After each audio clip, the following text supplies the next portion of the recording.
Bueno, mi nombre es Roberto Saba, soy el decano de la Facultad de Derecho de la Universidad de Palermo y profesor aquí también de la facultad. Voy a ser muy breve, estoy acá principalmente porque un poco representando a la Facultad de Derecho de la Universidad de Palermo, quiero darles la bienvenida a todos, muy especialmente a los que vienen de más lejos, que como siempre hacen el esfuerzo de dejar sus casas, sus familias y su trabajo para venir a trabajar juntos aquí a nuestra casa. Muchos de ellos, la mayoría, ahora que veo bien la lista y los acabo de saludar, nos conocemos de hace muchos años.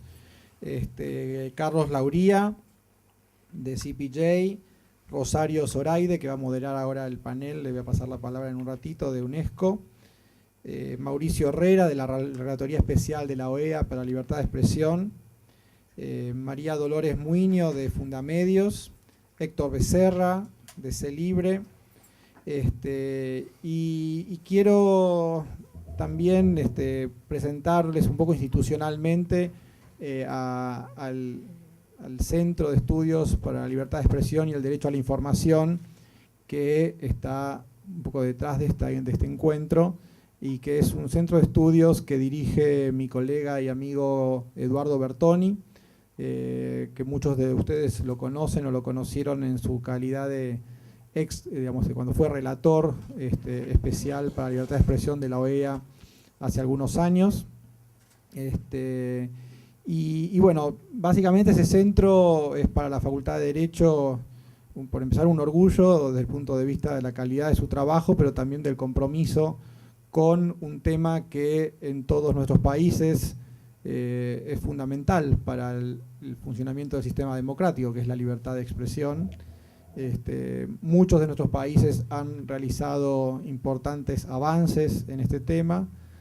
También se presentan todo el tiempo desafíos, y un poco esta reunión es para evaluar ese estado de situación en un tema muy particular que tiene que ver con la relación entre derecho penal y ejercicio de la libertad de prensa.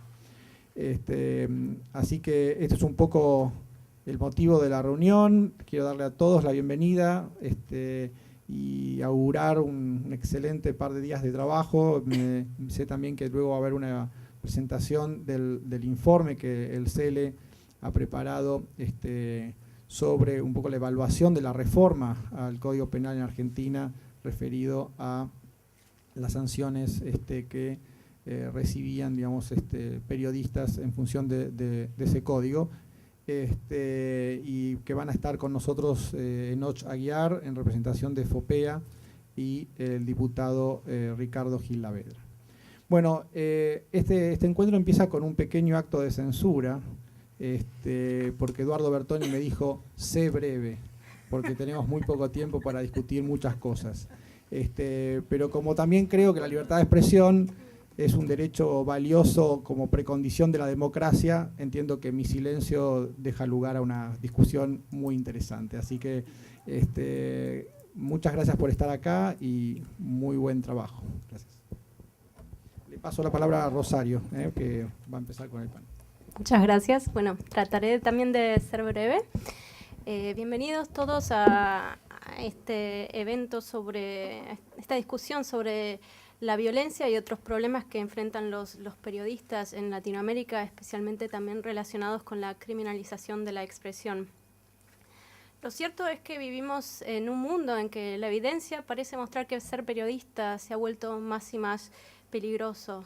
Persisten riesgos como la confiscación y agresiones como la confiscación de equipos, el cierre de las instalaciones, arrestos arbitrarios, detenciones ilegales, torturas, secuestros y en los peores casos asesinatos.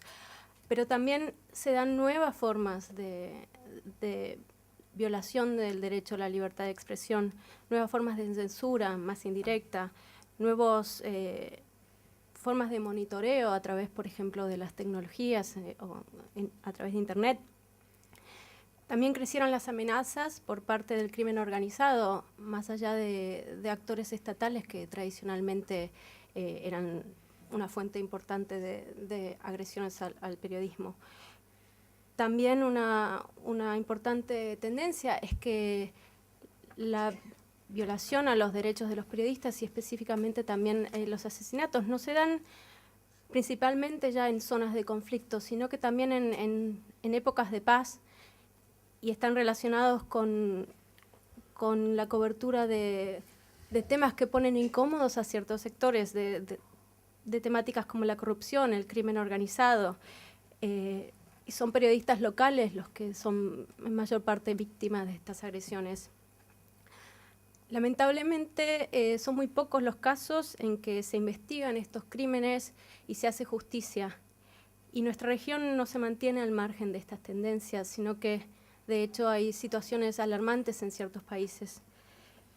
Hoy también vamos a hablar de un tema preocupante que es que continúa la criminalización de la expresión en América Latina, a pesar de que ha habido muchos avances en cuanto a la decriminalización de los delitos de desacato, por ejemplo, pero se da figuras públicas siguen interponiendo querellas de calumnias e injurias con el efecto negativo que esto tiene sobre el debate público, cuando en realidad el principio reconocido internacionalmente es que un funcionario público, por la función que ocupa, debería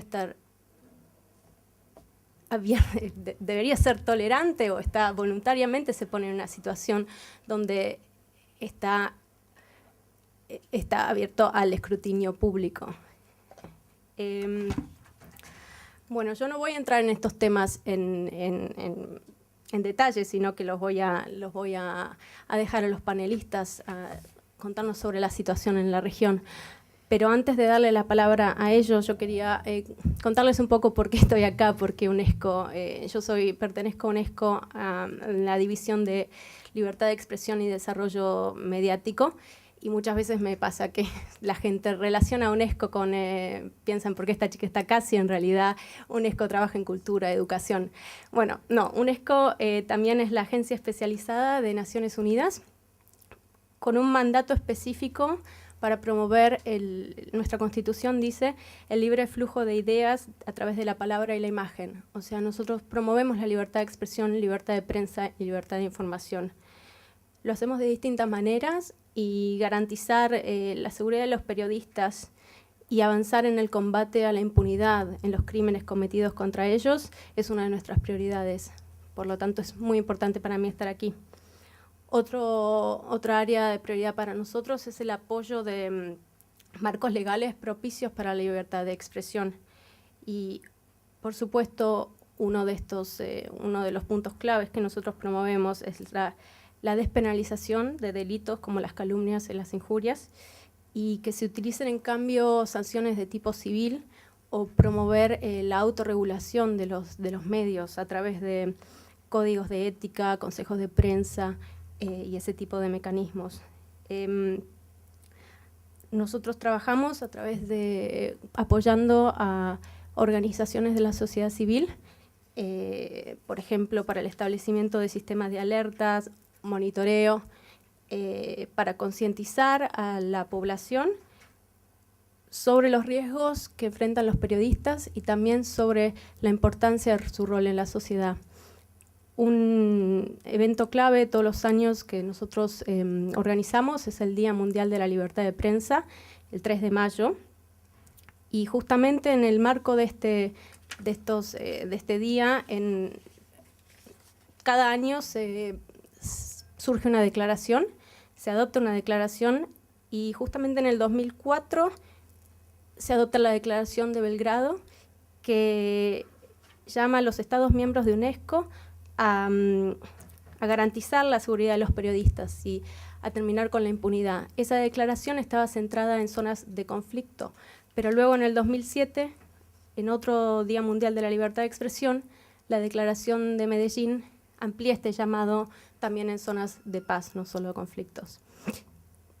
Bueno, tengo que moderarme a mí misma, así que ahora en más voy a ir bastante rápido. Un hito fundamental en nuestro trabajo fue en 1997, la Conferencia General de la UNESCO adopta la resolución 29, que también condena la violencia contra los periodistas y llama a los Estados miembros de UNESCO a cumplir con sus obligaciones en cuanto a prevenir, investigar y castigar crímenes contra periodistas. A partir de este año, la directora general de la UNESCO emite, o el director en su momento, emite condenas públicamente cada vez que hay un asesinato de un periodista. Desde el 2008, cada 2 años, se publica un informe de la directora general sobre las condenas a los asesinatos de periodistas en los últimos 2 años y también sobre la información que los Estados miembros han enviado voluntariamente, han presentado sobre el estado de situación en cuanto a las investigaciones relativas a estos asesinatos. Por ejemplo, en el 2010-2011, el informe registró 127 asesinatos de periodistas y 44 de ellos fueron en América Latina. México fue el país donde más asesinatos de periodistas nuestra directora general condenó públicamente, y Honduras fue el tercero, por lo que, son 2 países sobre los que hoy vamos a hablar. Hoy en día, una gran prioridad tiene que ver con un plan de acción sobre este tema, sobre seguridad de periodistas y combate a la impunidad en los crímenes cometidos contra ellos, que es un plan de acción a nivel Naciones Unidas, ha sido aprobado por la instancia máxima de coordinación de Naciones Unidas en abril. Entonces lo que está liderado por UNESCO, pero la idea es coordinar las acciones de distintas agencias de Naciones Unidas y obviamente en cooperación con organizaciones de la sociedad civil y con Estados miembros y demás actores relevantes. Un punto clave que se subraya en este plan de acción es la promoción de la decriminalización de la expresión, por lo que, de vuelta está conectado con lo que hoy vamos a hablar. Ahora voy a abrir el espacio para que los expertos que tenemos aquí hoy nos cuenten más sobre la situación a nivel regional y en algunos países, sobre violencia a los periodistas y decriminalización de la expresión. Nos hablen también sobre las medidas implementadas por distintos estados y su efectividad, y también sobre los desafíos pendientes en cuanto a monitoreo, prevención y respuesta a estos riesgos. Yo sé que iban a distribuir papelitos, si quieren ir preparando también preguntas, yo después las vamos a recopilar luego para el espacio de preguntas y respuestas. Voy a empezar por presentar a María Dolores Miño de Fundamedios, la Fundación Andina para la Observación y Estudio de Medios. Ella es la coordinadora del Observatorio de Derechos y Libertades dentro de Fundamedios y nos va a presentar los hallazgos de un informe a nivel regional que se llama La Ley y la Palabra, creo que hay copias afuera si no me equivoco, sobre decriminalización de la expresión en América Latina. Gracias, Rosario. Primero que nada, en nombre de Fundamedios, quiero agradecer a la Universidad de Palermo por tenernos la tarde de hoy aquí y agradecerles a todos ustedes por su presencia, porque para nosotros es sumamente importante empezar a difundir y conversar sobre los temas que afectan al ejercicio del derecho a la libertad de expresión. En el marco de nuestro trabajo, nosotros hemos observado que existen fenómenos de restricciones directas o indirectas que se dan en nuestro país, pero que se duplican y se repiten en muchos otros países de la región, con tanta similitud que parece hasta cierto punto ejercicios coordinados por parte de algunos gobiernos, y por lo tanto vale la pena que su discusión no se haga solo a nivel nacional, sino a nivel regional y de acuerdo a esto, incluso a partir de la sociedad civil, organizar estrategias conjuntas para atacar estos problemas que hasta el día de hoy, en pleno siglo XXI, siguen afectando el ejercicio de un derecho tan fundamental como es el de la libertad de pensamiento y expresión. Como decía Rosario, existen en la actualidad muchísimos mecanismos a través de los cuales se censura o se restringe este derecho. Y ciertamente cuando se habla de este tipo de restricciones, lo primero que se nos viene a la cabeza es los casos más graves, digamos así, que podrían ser las amenazas a la vida o a la integridad personal de periodistas o comunicadores sociales, pero no son los casos más comunes y a veces ni siquiera los más graves. Existen otros mecanismos hasta cierto punto más sutiles, a través de los cuales el Estado restringe de manera ilegítima el derecho a la libertad de pensamiento y expresión. Lo que nosotros quisimos hacer desde Fundamedios justamente era analizar y estudiar otra de las formas a través de las cuales el Estado o los estados restringen la posibilidad de periodistas y ciudadanos de buscar, recibir y difundir información. Como ustedes deben saber, la posibilidad de establecer procesos, ya sea penales o civiles, está incluido en el ordenamiento jurídico de muchos estados.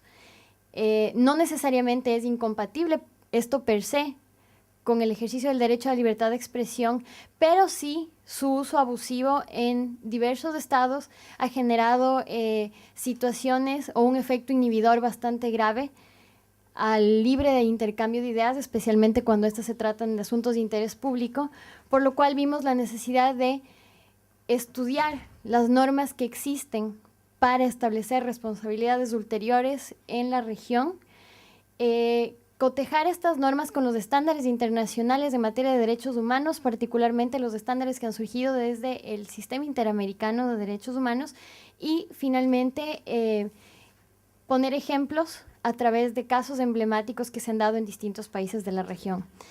De ninguna manera el estudio es un estudio exhaustivo, porque justamente en el marco de su realización nos dimos cuenta que la interposición de procesos penales y civiles no era de ninguna manera hechos aislados o situaciones que pasaban muy rara vez.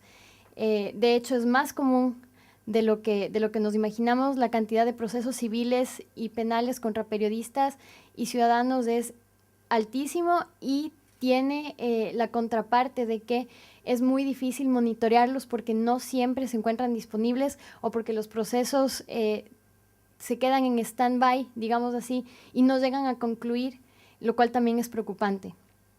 El estudio básicamente trató de abordar los tipos de normas que se utilizan como mecanismos de responsabilidad ulterior. Como ustedes saben, el derecho a la libertad de pensamiento y expresión, tal como está consagrado en los instrumentos internacionales, no es un derecho absoluto, es un derecho que es susceptible de restricción. En ciertos casos el Estado está obligado a restringirlo si en su ejercicio abusivo se han violado derechos de terceros o incluso se ha puesto en riesgo la seguridad del Estado, por ejemplo. Entonces, la pregunta es entonces, ¿cuándo el Estado puede legítimamente restringir este derecho? Y lo que han dicho los órganos del sistema interamericano, la Corte Interamericana y la Comisión Interamericana, es que se debe aplicar lo que ellos llaman un test tripartito.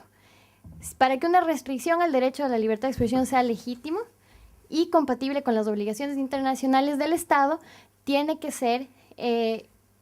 tener tres características. Primero, el requisito de legalidad.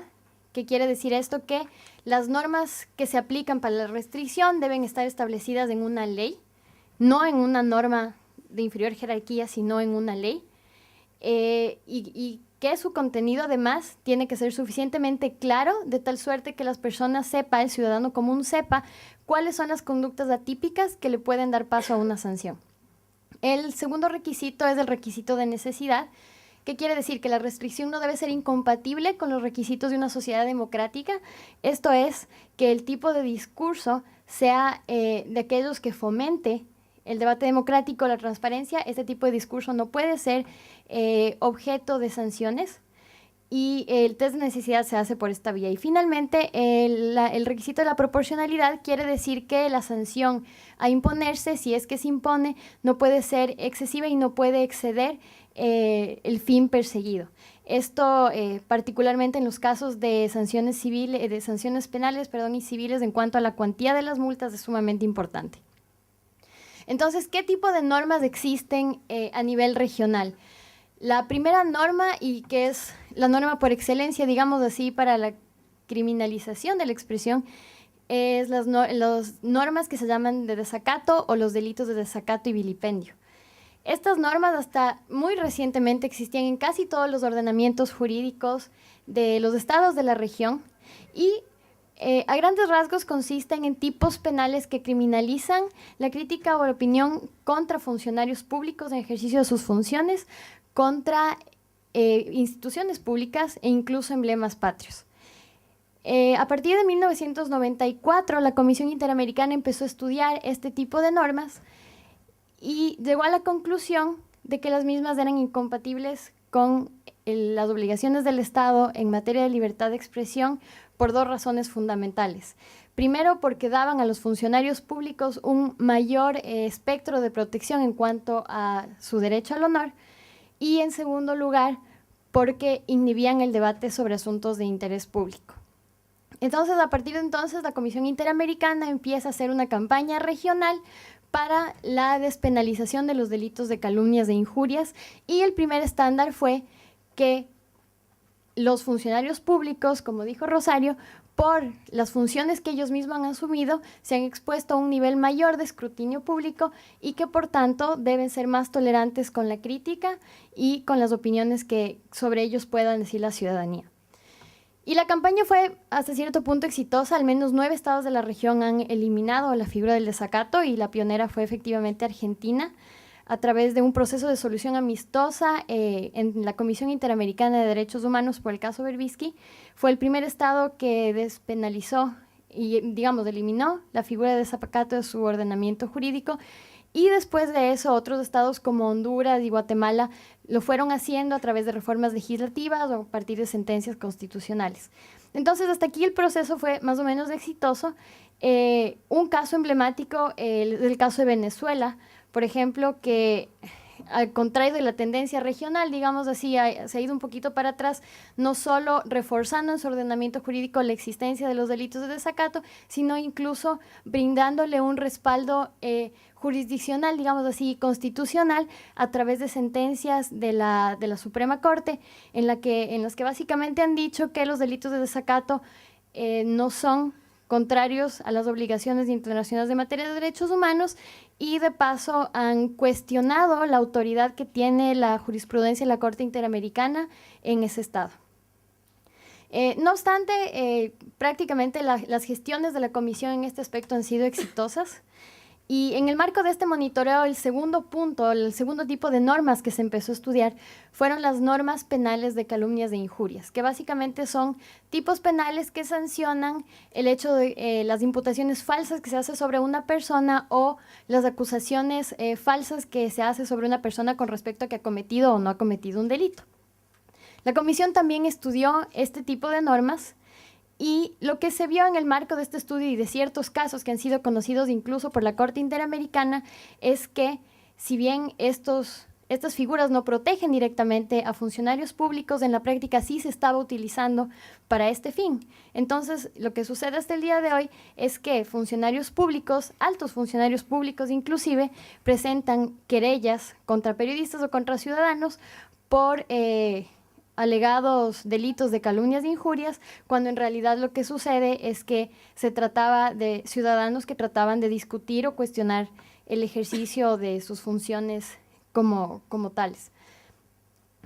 Sobre este tipo de normas existe un poquito de controversia con respecto a si se debe descriminalizar o no se debe descriminalizar. Desde la CIDH y ciertos sectores de la sociedad civil han abogado por una despenalización total de los delitos de calumnias e injurias, y se ha sostenido, y nosotros compartimos eso, que la protección al derecho al honor debe ser siempre hecha a través de sanciones civiles. No obstante, existe debate en este tema, incluso la misma Corte Interamericana no ha logrado ponerse de acuerdo en cuanto a ello, y sobre todo no ha sostenido categóricamente que los delitos de calumnias e injurias son per se contrarios a las obligaciones del Estado en materia de derechos humanos.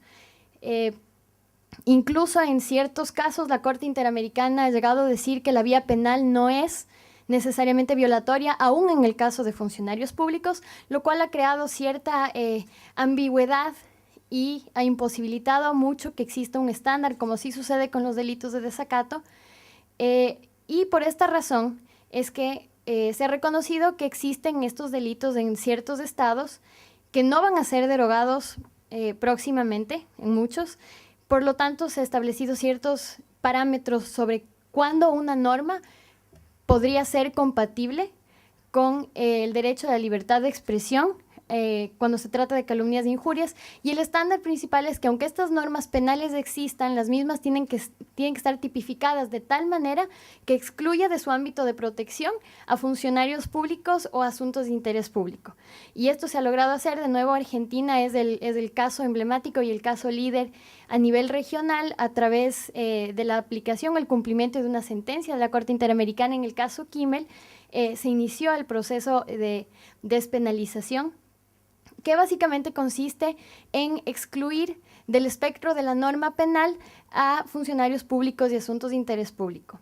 Este fenómeno se ha repetido en algunos estados de la región.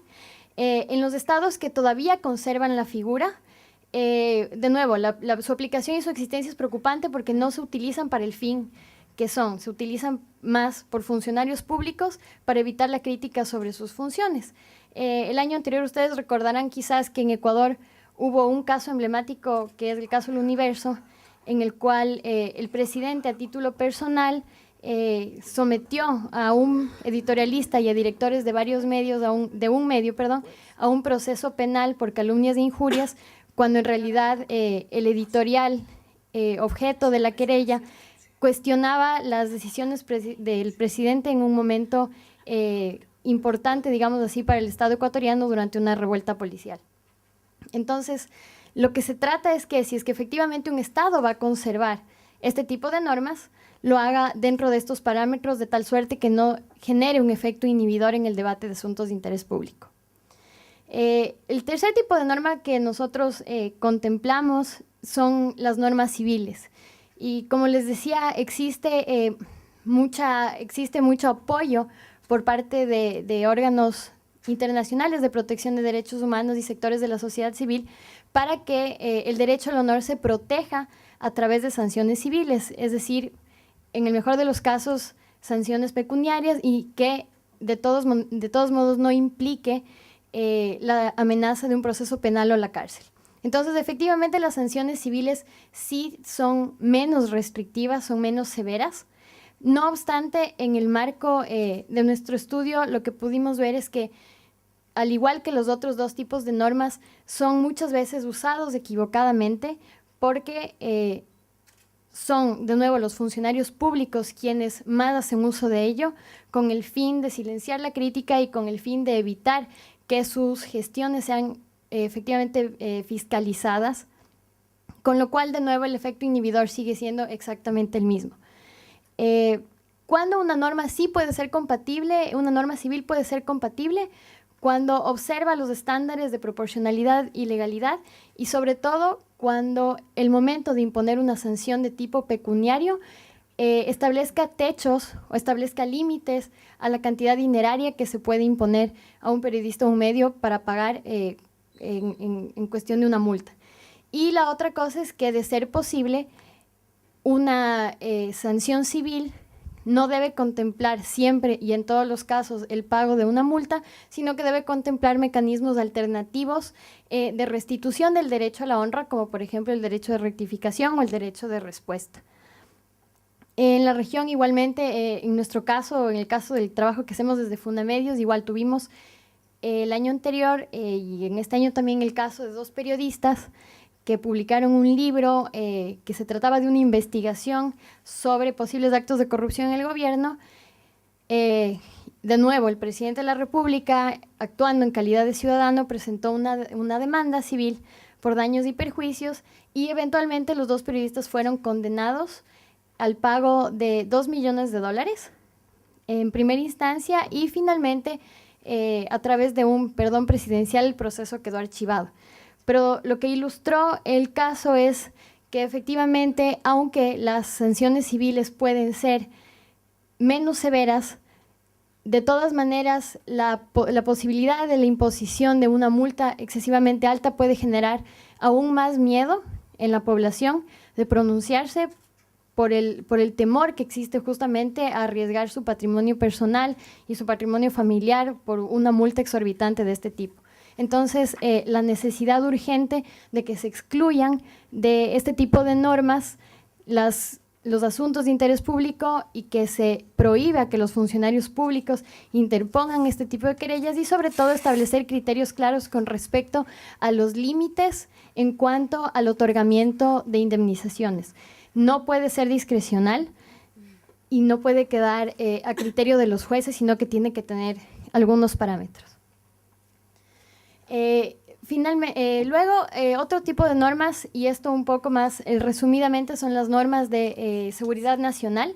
Básicamente, la protección de la seguridad nacional es un fin legítimo a través del cual se puede restringir el derecho a la libertad de expresión. Sin embargo, en la región lo que se ha observado es que la inexistencia de definiciones claras en cuanto a terrorismo y la imposición de tipos ambiguos para definir el terrorismo, la apología del terrorismo, ha llevado a que cierto discurso de asuntos de interés público, por ejemplo, lo que sucede en el marco de un conflicto armado o de grupos de insurgentes, sea criminalizado como un delito contra la seguridad del Estado. De nuevo, la gran falta aquí es la ausencia de criterios claros, de normas específicamente delimitadas, que dan paso a un ejercicio arbitrario por parte del Poder Judicial al momento de aplicar sanciones. Y finalmente, un tipo de normas que están surgiendo en la región son las normas de responsabilidad social, que son básicamente normativa encaminada a regular la ética con la cual los medios o los periodistas deben actuar y que, al igual que las otras normas, adolecen de demasiada amplitud o excesiva ambigüedad y otorga a los poderes judiciales o administrativos facultades sumamente amplias para aplicar sus sanciones, y en esta amplitud existe muchas veces la imposición de sanciones hasta cierto punto arbitrarias que en la práctica terminan generando una situación de un efecto inhibidor en periodistas y en comunicadores sociales, que lleva a que no exista o no pueda haber un debate libre y vigoroso sobre asuntos de interés público. Las conclusiones que nosotros sacamos con el estudio es que, además de que existe un uso abusivo por parte de funcionarios públicos de las normas penales y civiles para proteger el honor, generalmente las leyes tienen problemas con respecto a su redacción. ¿Qué quiere decir? Que aunque es legítimo que existan normas destinadas a tutelar el derecho al honor, las mismas tienen que ser redactadas con suficiente claridad, de tal suerte que las personas sepan cuándo el Estado puede o no puede sancionarles. Hay mucha discrecionalidad por parte de los jueces que no siempre aplican los estándares internacionales en la materia, o en el caso de ciertos países reconozcan que existen los estándares, pero recuerdo, en el caso de Colombia decían, existe el estándar, pero el estándar no se aplica a nuestra realidad nacional, por lo tanto, nosotros no podemos aplicar lo que ha dicho la Corte en este caso. Entonces, como conclusión general se requiere una reforma legal, si se quiere por el legislativo o a través de órganos jurisdiccionales, de tal suerte que las normas queden efectivamente restringidas. Las normas como el desacato tienen que desaparecer definitivamente, los tipos penales de calumnias e injurias tienen que estar redactados claramente, y las normas civiles tienen que contener techos en cuanto al pago de indemnizaciones. Gracias. Gracias, María Dolores. Le paso la palabra ahora a Héctor Longino Becerra, director ejecutivo del Comité por la Libre Expresión, CELIBRE de Honduras, que nos va a hablar sobre la situación en ese país. Sí. Bien, quiero agradecer primeramente a la Universidad de Palermo que nos acoge acá en esta tarde, y por supuesto pues al Centro de Estudios por la Libertad de Expresión y Acceso a la Información Pública.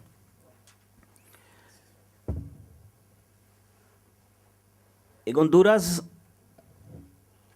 tenemos una situación muy grave en materia de derechos humanos. Como podrán ver, la tasa de homicidios a finales del 2011 fue de 86 asesinatos por cada 100.000 habitantes, de acuerdo al Observatorio contra la Violencia de la Universidad Nacional Autónoma de Honduras. Hoy, de acuerdo a datos proporcionados por la Organización de Estados Americanos, esa tasa se ha elevado a 91.6. Sin embargo, el gobierno alega de que esa información que la Organización de Estados Americanos ha dado es falsa y que esa tasa anda rondando el 40 homicidios por cada 100.000 habitantes. Sin embargo, el ministro de Seguridad se contradice y dice que son de 80. Lo cierto es que la situación es grave. En la última semana se produjeron 2 asesinatos. Se asesinó a un fiscal, por ejemplo, que conocía el caso de un niño arenero que fue asesinado en la zona sur del país. Y también se asesinó a el abogado de un grupo campesino, ¿verdad?, en el lugar conocido como el Bajo Aguán, donde hay un conflicto agrario tremendo, en el que la tierra está en poder de los terratenientes, ¿verdad?, y la población pelea por el derecho a producir la tierra.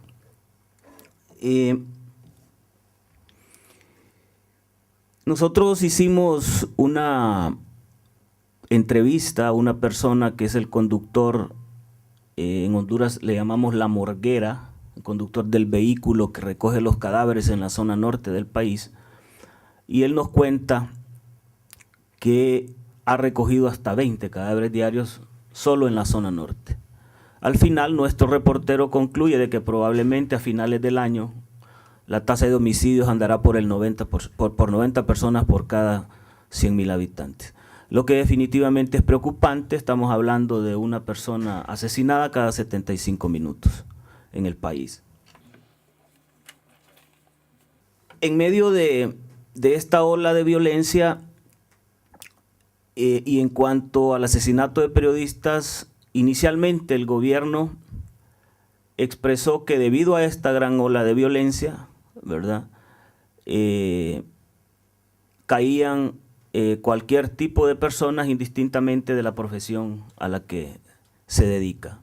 Sin embargo, en el país está claro, ¿verdad?, hay sectores muy vulnerables y que han sido en alguna medida identificados para poderle causar daño, como es el caso, por ejemplo, de 33 periodistas y comunicadores que han sido asesinados desde el año 2003 hasta la fecha, 27 periodistas y comunicadores sociales asesinados desde este gobierno, ¿verdad? Por supuesto, no estamos hablando acá de que exista una política de Estado para asesinar periodistas. Probablemente después del golpe de Estado pudo haber existido esa política en la que murieron y fueron asesinados periodistas de oposición. Sin embargo, también el alto índice de impunidad es una responsabilidad del gobierno, por lo tanto creemos que sí existe una política para que esa impunidad continúe en el país. También han sido asesinados 72 profesionales del derecho, 74 miembros de la comunidad lésbica gay, 366 privados de libertad fueron incinerados en los centros penitenciarios del país. Aún no hay una respuesta contundente del Estado. Sabemos que hay una resolución amistosa entre ambas partes para poder resarcir esa violación a los derechos humanos de los privados de libertad. Y hay 53 campesinos de base asesinados en el país, incluidos también dirigentes.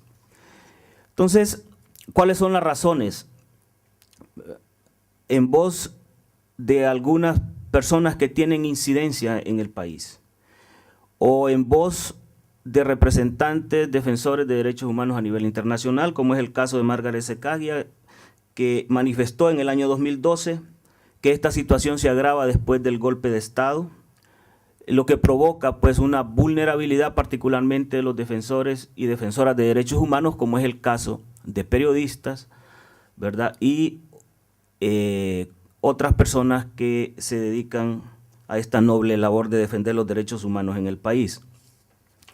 Y que por supuesto, dice, hay una estigmatización contra los defensores de derechos humanos. El doctor Ramón Custodio López, que es el Comisionado Nacional de los Derechos Humanos y que está fuertemente cuestionado por un sector de la población hondureña al no defender los derechos humanos durante el golpe de Estado, sino que lo hace 3 años posteriores, también dice que en Honduras hay ejecuciones extrajudiciales, no como política de Estado, pero sí como actos arbitrarios de agentes del Estado. Tal es así que el informe de libertad de expresión del año 2011 que emitió el Comité por la Libre Expresión deja claramente establecido que los mayores agresores contra la libertad de expresión son agentes del Estado, entre los cuales se encuentran funcionarios públicos, militares, policías, como también así el crimen organizado, ¿verdad? Y el narcotráfico. También una comisión de asesores de la policía colombiana estableció, ¿verdad?, que había que poner las reglas claras a los fiscales y a los agentes de la Dirección Nacional de Investigación para que no generaran pues un desastre en los procesos de investigación criminal. Y esta misma comisión, ¿verdad?, establece claramente de que hay un vínculo de la policía con el crimen organizado y el narcotráfico, lo que agrava aún más la situación en el país. A raíz de esta investigación empieza un proceso de depuración de la policía, los crímenes efectivamente empezaron a disminuir, sin embargo, al mes de hoy, pues esta criminalidad continúa en ascenso. Julieta Castellanos, que es la rectora de la Universidad Nacional, dice que en el fondo el tema es que al estar la policía coludida con el crimen y el delito y contaminada por la corrupción, tal como lo plantea el informe, las posibilidades para un desempeño eficiente son casi nulas, porque una policía que está coludida con el delito es una policía que prácticamente está inhabilitada para investigar, porque están más preocupados de sus propios asuntos y sus prácticas que en la protección a la ciudadanía. No sé si ustedes saben, ¿verdad?, pero la policía asesinó al hijo de la rectora de la Universidad Nacional Autónoma de Honduras. Y finalmente, en el último informe, Fran Larroux, que es el relator especial para la libertad de expresión de las Naciones Unidas, dice que observa que el Estado hondureño, que ya tenía un alto grado de debilidad institucional, quedó aún más debilitado y cuestionado, así como la sociedad dividida después del golpe de Estado del 2009. Esto dificulta la recuperación de la credibilidad y eficiencia institucional, etc. Si vemos la gráfica, en Honduras son 33 periodistas los que se han asesinado desde el 2003. ¿Ya? En el año 2010 se produjeron 12 asesinatos, 4 en el 2009, que fue el golpe de Estado. Sin embargo, un año después, la cifra sube a 12, disminuye a 6 en el año 2011 y nuevamente aumenta en el 2012 a 8. Por supuesto, aquí tenemos que dejar claro que como no existe investigación, ¿verdad?, no sabemos si todos estos casos, que no necesariamente son periodistas graduados de una universidad, pero que también hay comunicadores sociales, su caso está vinculado al ejercicio de la profesión. Sin embargo, repetimos que debido al alto índice de impunidad, el Estado es responsable, ¿no? De hecho, solamente existen 4 casos judicializados en el país, de los cuales ya se tienen personas identificadas, algunas están detenidas y en uno de los casos hay una sentencia firme. Pero la impunidad es en este caso parcial, porque se captura supuestamente al actor material y nunca se sabe, ¿verdad?, quiénes están detrás como actores intelectuales de estos crímenes. En la siguiente gráfica, ustedes pueden ver ahí las agresiones desde el 2007 a la fecha, En el 2008 hubo 24, sin embargo, durante el golpe de Estado, por lo menos las que el comité registró, fueron 166. En el 2010, esas agresiones disminuyeron a 44. Sin embargo, se incrementaron a 115 el año pasado y a la fecha de hoy hay 156 agresiones contra la libertad de expresión. Entre ellas, ¿verdad?, los 8 asesinatos. Ya viendo esas dos gráficas, podemos ver que en el año 2009 el número de agresiones llegó a 166, 4 asesinatos. En el 2010 bajaron las otras agresiones, ¿verdad?, pero se incrementó el número de asesinatos. En este caso, en el 2011, disminuyen los asesinatos, pero se incrementan las agresiones. Y lo mismo está sucediendo en el año 2012. Aunque no hemos terminado el año, ya los asesinatos después del 2010 descienden, pero vuelven a aumentar en el año 2012. O sea que la situación en materia de libertad de expresión en el país es un poco lamentable, por no decir grave, ¿verdad?, que amerita definitivamente que el Estado o el gobierno intervenga. Sin embargo, no hay voluntad para poder investigar todo este tipo de situaciones, ¿verdad?, lo que mantiene esta impunidad y hace que se continúen cometiendo este tipo de crímenes. La siguiente gráfica yo la traigo como un ejemplo porque esto ratifica que efectivamente después del golpe de Estado, ¿verdad?, la situación se complica en el país. Y si ustedes ven en el año 2005, en el año 2006, ¿verdad?, el número de pobres creo que llegaba a 59, la extrema pobreza 40. Pero ya en este año, por ejemplo, en el año 2010, aquí está una década, la pobreza llega al 60% en el país. Eso implica pues de que tuvimos un momento en la historia de nuestro país en esta década en que la situación en alguna medida mejoraba. Entonces la impunidad, podemos continuar por favor. La impunidad, según los datos, ¿verdad?, 8 de cada 10 delitos quedan en la impunidad por falta de investigación. Es tan increíble, ¿verdad?, que la policía no investiga, pero ni sus propios casos, ¿verdad? Es decir, que hay una gran cantidad de policías asesinados y ni siquiera han dado respuesta, ¿verdad?, a esos asesinatos.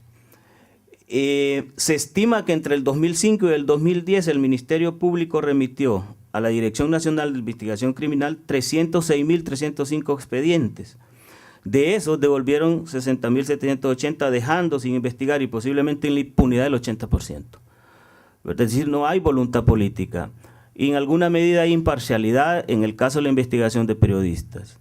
Por ejemplo, en el caso de Alfredo Villatoro, un periodista que pertenecía a una cadena de radio, la cadena de radio más antigua de Honduras, en menos de una semana se pusieron tras la reja a 10 personas, ¿no? Sin embargo, en casos anteriores, esa agilidad, esa eficiencia de la policía, ¿verdad?, no ha existido. Y eso es lo que reclamamos en el país, imparcialidad al momento de la impartición de justicia y la investigación de los crímenes contra periodistas. Voy a terminar rápidamente con lo siguiente. En Honduras se eliminó la figura del desacato en el año 2005, producto de un proceso de incidencia que se dio por parte del Comité por la Libre Expresión y otras organizaciones que nos acompañaron en el proceso. Sin embargo, ¿verdad?,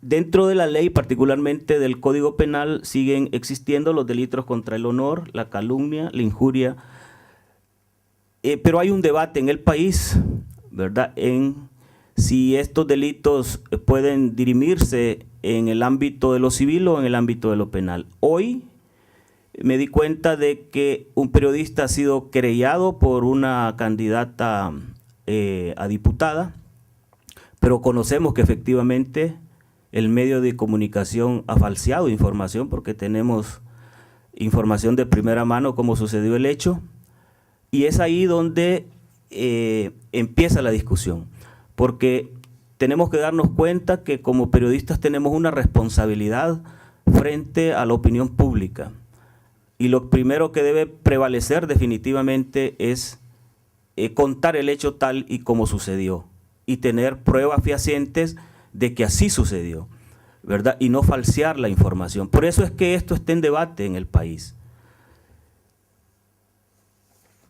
Y finalmente creemos que también hay limitaciones, digamos, a la libertad de expresión en cuanto a lo que es el acceso a la información pública.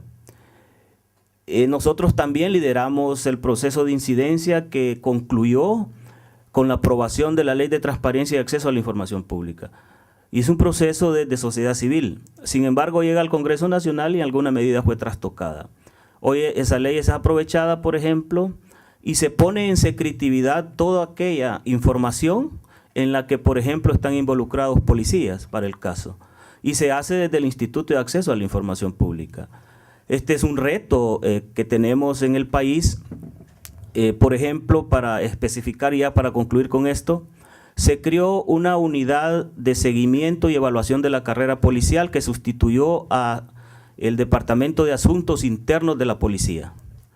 Ya, la ley que crea ese nuevo departamento dentro de la policía le exige, ¿verdad?, a las organizaciones que defendemos los derechos humanos darles información en aquellos casos en que tenemos certeza que hay un policía involucrado. Nosotros, en cumplimiento de la ley, ¿verdad?, llevamos un caso de esa dependencia. Un mes después pusieron en secretividad, ¿verdad?, ese tipo de información. Es decir, que nosotros presentamos un caso con pruebas y ahora no podemos saber en qué situación se encuentra el caso. Muchas gracias.